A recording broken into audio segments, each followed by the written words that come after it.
Bonjour à tous, j'espère que vous allez bien. Je suis très heureuse de vous retrouver aujourd'hui dans cette nouvelle vidéo où j'ai décidé de vous montrer, de vous partager tout mon matériel de coloriage que j'ai pu cumuler en un peu plus de 3 ans donc d'art thérapie. Je pratique ce loisir que j'adore et que j'adore partager également avec vous. Donc j'avais déjà fait une vidéo il y a un peu plus de 1 an sur ma chaîne, mais entre temps j'ai cumulé, j'ai acheté pas mal de choses.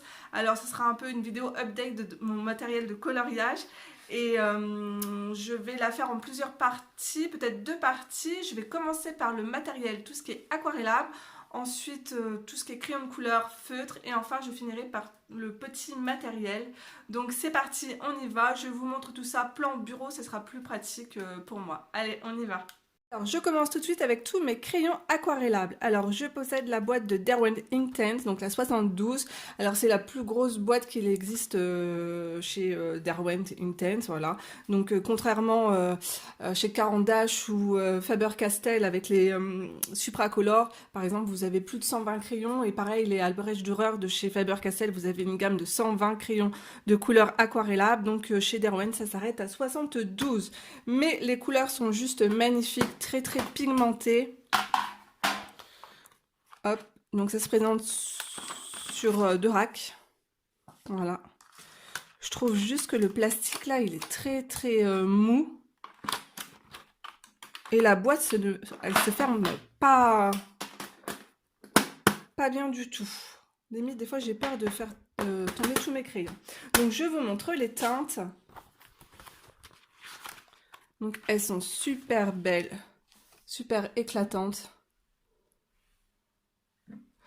Alors, leur défaut, c'est qu'en fait, il manque beaucoup de couleurs pastel, des couleurs plus claires, des teintes peau. Donc, c'est pour ça que j'aime les compléter avec mes autres crayons de couleur aquarellable. Donc, je vous montre. Hop. Donc, j'adore les compléter avec les Prismalo de chez Caran d'Ache.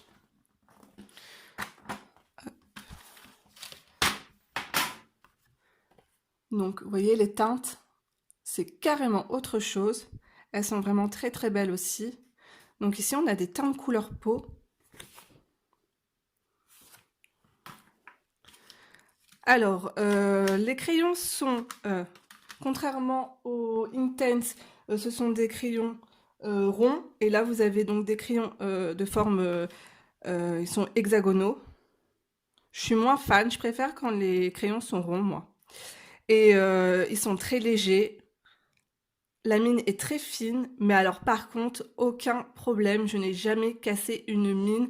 Elles sont très solides et vous pouvez réaliser multitude de choses, des traits fins. Enfin, vraiment, ce sont de très bons crayons et ils se complètent à merveille avec les Neocolor 2.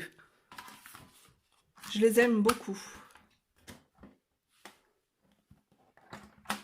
Alors, on va terminer avec le crayon aquarellable. Donc, je possède une très vieille boîte que j'ai eue, c'était pour un anniversaire dans ma jeunesse, voilà. Alors, donc, alors vous voyez ici, le plastique est beaucoup plus solide. C'est beaucoup plus pratique que le boîtier des Inktense.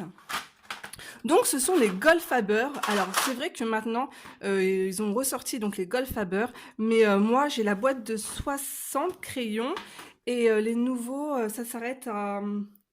il y en a moins de 60, en tout cas sûr il y en a dans les 40. Donc j'ai la chance d'avoir 60 crayons. Donc pareil, les couleurs sont également très jolies, très pastel. Mais par contre la mine est beaucoup plus fragile que les... Prismalo de chez Caran d'Ache. Mais les couleurs sont très jolies.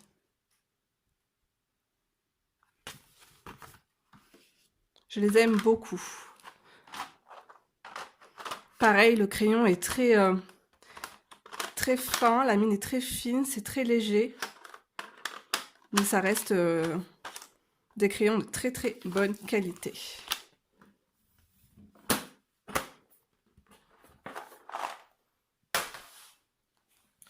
Alors ensuite, je vais vous présenter donc les Neocolor 2. Donc oui, mes Neocolor ne sont pas dans une boîte de Neocolor parce qu'en fait, j'ai commencé avec une boîte de 30 Neocolor et en fait, je les ai complétés au fur et à mesure sur le géant des Beaux-Arts. Donc, hop, ça se présente comme ça, chez moi du moins. Voilà. Donc, vous avez un choix. En fait, la plus grosse boîte chez Neocolor, c'est une boîte de 80. Ouais, 80 couleurs. Mais en fait, il existe plus de 120 couleurs. Donc, il y a une multitude de petites craies solubles à l'eau. Ce sont vraiment des petits crayons magiques. Je les aime beaucoup. Les couleurs sont magnifiques.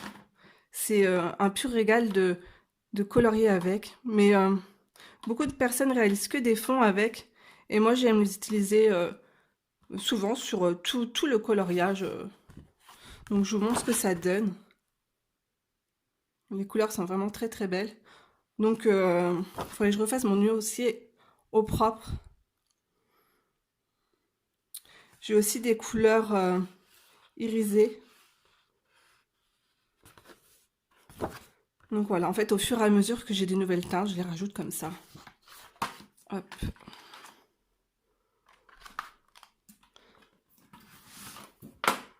Donc voilà pour les Neocolor 2.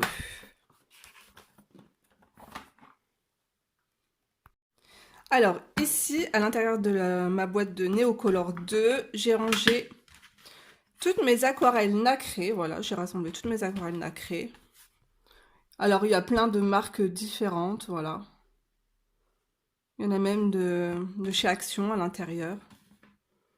Donc il y en a que j'ai pas mal creusé, oui et non, parce que j'ai ma nièce qui est passée par là pour faire ses coloriages. Donc voilà pour mes aquarelles nacrées. Ensuite, alors, donc mes aquarelles en godet, donc c'est ce que je préfère. Alors, cette boîte, je l'ai commandée sur Amazon. Je vous mettrai tous les liens en barre d'infos pour le matériel. J'ai essayé de tout rassembler et que ça soit beaucoup plus facile pour vous. J'ai fait plusieurs catégories, les crayons de couleur, tout ce qui est pinceau, tout ça. Enfin, j'ai essayé de faire ça bien. Alors, ici, donc j'ai différentes marques de godets. Alors, j'ai beaucoup de godets de chez Van Gogh. C'est de l'aquarelle fine qui est très brillante et je l'aime beaucoup. Vous avez aussi les godets plus larges, ce sont des godets de la marque White Knight. Donc j'aime aussi énormément. Vous avez vu, c'est un vert de mai, il est juste magnifique. Et voilà. Et vous avez aussi quelques godets en fait que j'ai eu avec cette palette d'aquarelle. Donc des godets en fait à remplir avec tout simplement vos tubes. Donc c'est ce que j'ai fait ici par exemple. Cette couleur aussi est trop jolie, opéra. Je vous la montre là. Rose opéra, je l'aime énormément cette couleur. Donc voilà pour mon aquarelle en godet. Donc j'ai également l'aquarelle de chez Sonnet. Donc ça équivaut aussi à la White Knight. Ça vient de la même maison. Donc vous allez voir, les godets sont aussi larges. Alors il manque quelques godets parce qu'en fait j'ai fait des mélanges dans mes palettes, voilà. Donc les couleurs sont très jolies, très pigmentées. Elles se mélangent, les couleurs se mélangent très bien entre elles. Je l'aime beaucoup. Et c'est un tout petit prix, franchement, pour débuter, c'est top. Alors ensuite, j'ai une petite palette que j'aime beaucoup. Donc de la marque Art Philosophy de chez Prima. Donc moi j'ai la Vintage Pastel. Je trouvais que les couleurs étaient hyper originales. Donc les teintes sont juste ici. Elles sont trop belles. Donc voilà, elles sont juste là. Et au milieu, je suis venue compléter avec des aquarelles Van Gogh, donc qui sont nacrées. D'ailleurs, je vous ai fait une vidéo, si vous ne l'avez pas vue, juste sur ces nouvelles aquarelles de chez Van Gogh.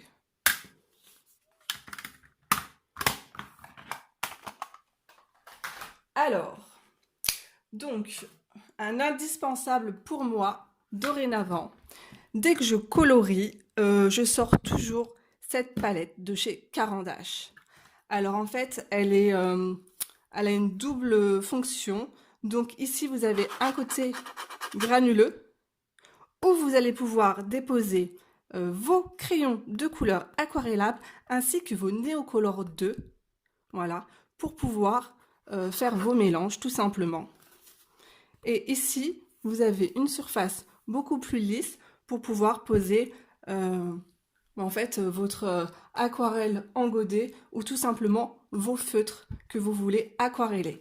Alors je trouve ça hyper pratique, je l'adore. Pareil, je vous ai mis aussi le lien en barre d'infos.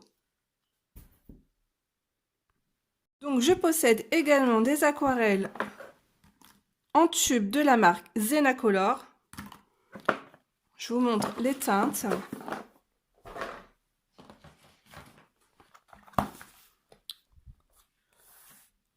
Elles sont également très jolies et c'est de l'aquarelle pas très chère. C'est bien aussi pour débuter. Je vous montre à côté, c'était l'aquarelle Sonnet. Vous avez vu ces couleurs, elles sont trop jolies. J'adore les violets là. Alors pour faire mes mélanges, j'ai cette palette que j'ai trouvée à petit prix sur Amazon. Voilà l'état de ma palette. Donc très bien aussi pour mettre l'aquarelle en tube, voilà, pour faire vos mélanges. Alors juste ici, donc ici cet or, pour ceux qui me suivent depuis très longtemps, vous savez que j'adore l'aqua bronze, donc la teinte c'est or riche, donc c'est de la poudre, voilà, que je viens verser et que j'active avec un peu d'eau tout simplement, voilà. Donc on continue dans le petit matériel. Donc j'ai également ce produit de chez Winsor et Newton, donc que j'aime énormément. C'est un produit iridescent. Oui, alors ce produit en fait vous donnera en fait un aspect nacré et scintillant sur vos coloriages. Donc soit vous mélangez ce produit à votre couleur d'aquarelle en godet, vous mélangez, voilà. Donc ça va vous donner tout de suite un aspect nacré, très brillant. Ou sinon, une fois votre peinture complètement séchée ou votre crayon de couleur également, vous pouvez venir prélever avec un pinceau ce médium donc très nacré et vous allez avoir un super beau résultat. J'adore l'utiliser sur les ailes des fées. Donc j'aime beaucoup ce produit. Alors ici j'ai un tube de gouache tout simple de chez PBO. Donc j'utilise pour faire mes effets nuages ou tout simplement pour masquer mes lignes, les lignes noires donc dans nos livres de coloriage. Enfin, j'ai un petit pot de drawing gum. Alors, donc, le drawing gum, c'est un... Alors, je vais vous montrer. C'est un liquide bleu. Donc là, on peut voir qu'en séchant, en fait, ça fait une espèce de plastique type chewing-gum. Ça colle au doigt, voilà. Donc, en fait, vous l'appliquez sur les zones à masquer dans votre coloriage. Vous laissez sécher. Ensuite, vous appliquez votre couleur par-dessus, donc de votre aquarelle, par exemple. Et ensuite, vous attendez donc ça sèche. Et vous retirez soit au doigt ou soit tout simplement avec une gomme. Voilà, donc le principe du drawing gum. Donc bien sûr, vous l'appliquez avec un pinceau.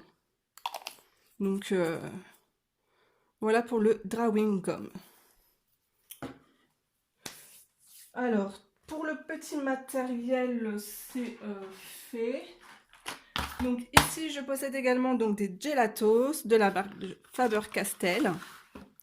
Alors, ce sont des petits bâtonnets de cire. Voilà, ça se présente un peu comme un rouge à lèvres.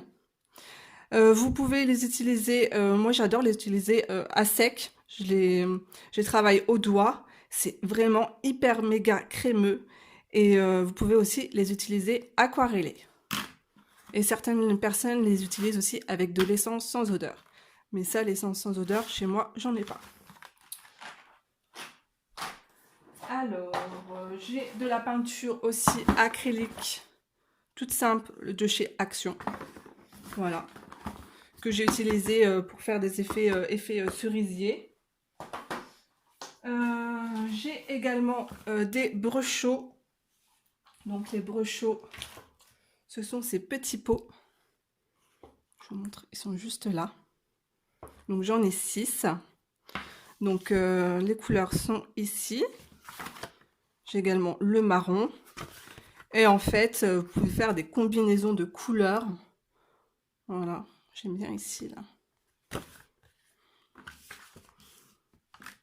Ça fait longtemps que je ne les ai pas utilisés d'ailleurs.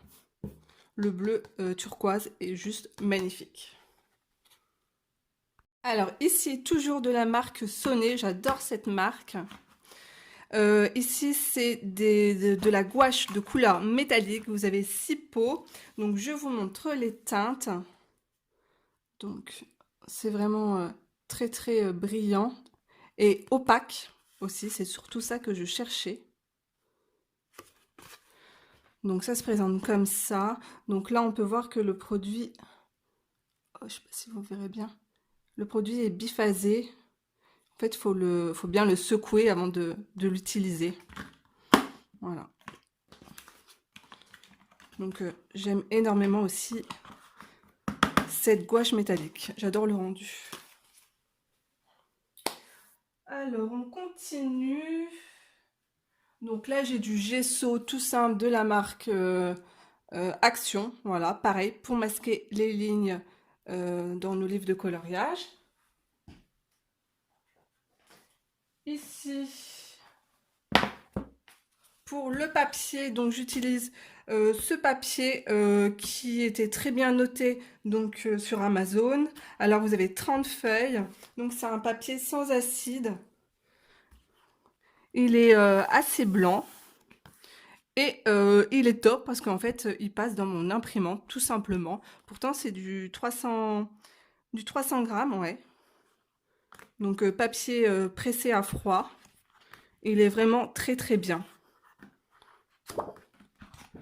Donc en fait, ouais, j'imprime dessus et comme ça, je peux aquareller après mes dessins. Et j'ai également ce petit bloc où en fait, je m'entraîne pour vous faire des tutoriels, voilà. J'aime beaucoup, les feuilles sont détachables. Et c'est un tout petit prix de chez Canson. Alors, on va rester... Donc, par contre, là, je vais vous présenter les feutres. Mais en fait, ces feutres, c'est les feutres Tombow et je les utilise donc aquarellés. Je les adore. Donc, je vous montre les couleurs tout de suite. Donc, juste là. Je vous ai fait plusieurs vidéos sur ces feutres. Donc, vous avez 2 mines différentes. Une mine pinceau et une mine beaucoup plus fine. Juste là. Alors, ce sont des feutres d'excellente qualité. La mine est très robuste. Vous pouvez faire énormément de choses avec. Et les couleurs sont juste dingues. Donc, pareil. Je mets là. Au départ, j'avais cette petite palette pour mélanger mes couleurs. Mais alors maintenant, depuis que j'ai cette palette, bah voilà quoi. Il n'y a pas photo. Donc, franchement... top, je les utilise sur tous mes coloriages depuis que je les ai. Enfin, moi j'aime tout mélanger. Hein. Il va y avoir du feutre, du crayon de couleur, de l'aquarelle en godet, un peu de peinture acrylique. Sur mes colos, je mélange tout. Alors, je pense qu'on a fini. Ah non, maintenant on va passer sur mon bureau et je vais vous montrer mes feutres. Alors, donc, sur mon bureau, je possède également les feutres de chez Action. Donc, ce sont les aquamarqueurs. Voilà. Donc, pareil, avec 2 mines, 2 pointes. Alors, les couleurs sont vraiment très, très jolies.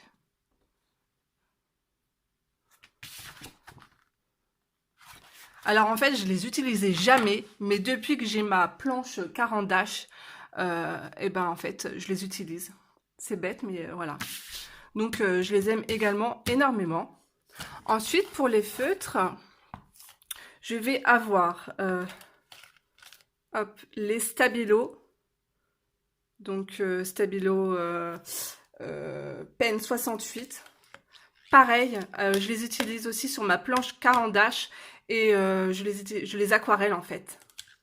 Et j'aime beaucoup le rendu. Et j'ai ces petits crayons de chez Staedtler. Voilà, avec une mine très très fine que j'utilise aussi énormément sur tous mes coloriages. C'est pour ça qu'ils sont toujours en fait sur mon bureau. Donc voilà pour les feutres. Alors pour les feutres Stabilo Pen 68, je vous montre le rendu. Donc une fois aquarellé,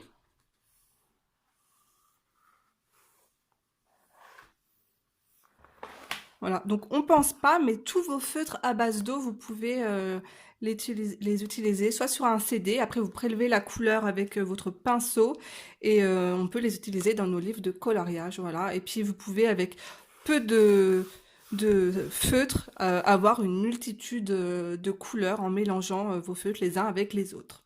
Donc voilà, je m'arrête là pour cette première partie et je vous tournerai la suite pour, je pense, la semaine prochaine. J'espère que cette vidéo vous aura plu. N'hésitez pas à la liker, ça me fera super plaisir, et à vous abonner si ce n'est pas déjà fait. Et je vous fais de gros bisous, prenez soin de vous et on se retrouve.